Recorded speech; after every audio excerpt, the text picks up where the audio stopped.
Hello, in this short video I will talk about gravity. Gravity is a phenomenon in which bodies with mass and energy are attracted to each other.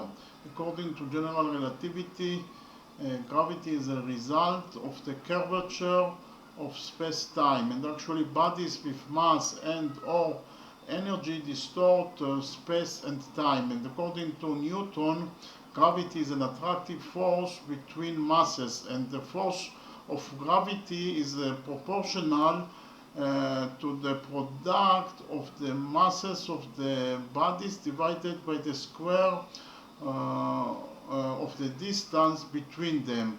And another concept of gravity is that gravity is the weakest force of the four fundamental forces that are the strong force that binds the protons together in the nucleus of the atom, the electromagnetic force that explains how charged particles interact with each other, and the weak force that is responsible for the radioactive decay of atoms. Okay, thank you very much.